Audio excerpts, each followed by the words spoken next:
Hello everybody and welcome to my channel. Thank you so much for joining me today.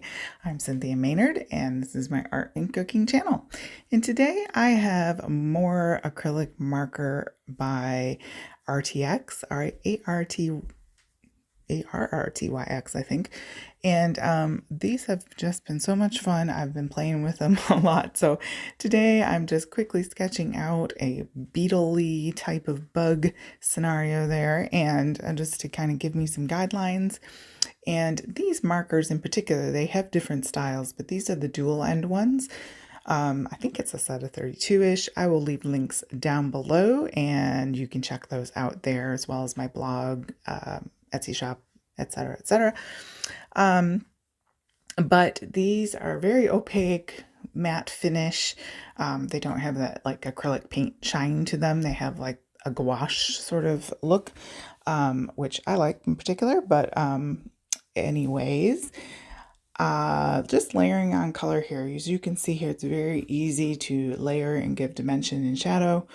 They're very easy. The brush tip end is very nice to use. It's flexible and yet still fairly sturdy. And then the other end is like a fine point, like a medium fine point, I guess I would say, where you can get in those nooks and crannies and draw with them, which is nice if you're drawing like legs, like I'm going to do here in a little bit, or flower stems or something like that, or if you're doing your adult coloring pages.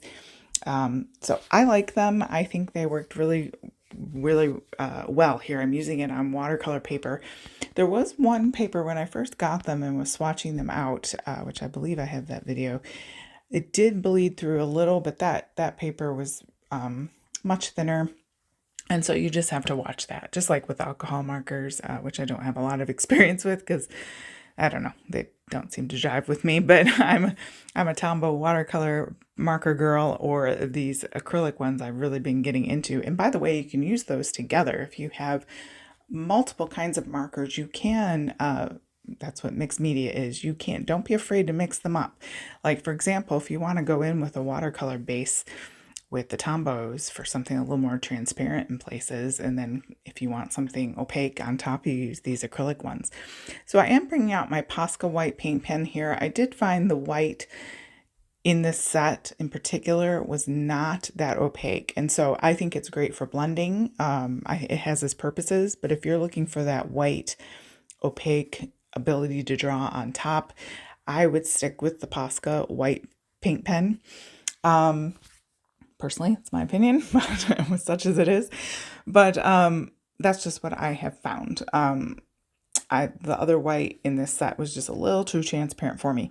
And Poscas are not cheap. So if you're trying to get a whole bunch of colors like this set, that would cost a lot of money. So this is a very much so a fraction of the price, and you get all these great colors to play with, and then you just come in with your white Posca kind of thing. Now, don't get me wrong, if you want to invest in the Poscas, they are great acrylic markers. But I found these to be great as well. And then you can see I added a watercolor background to make my bug sort of pop. And he was really fun to paint. I hope you enjoyed this video. Thank you guys for sticking with me. If you could hit that like and subscribe button, that would be really great. Thank you so much for supporting artists, and I hope you have a blessed day. Get in there, use your supplies, and create something great.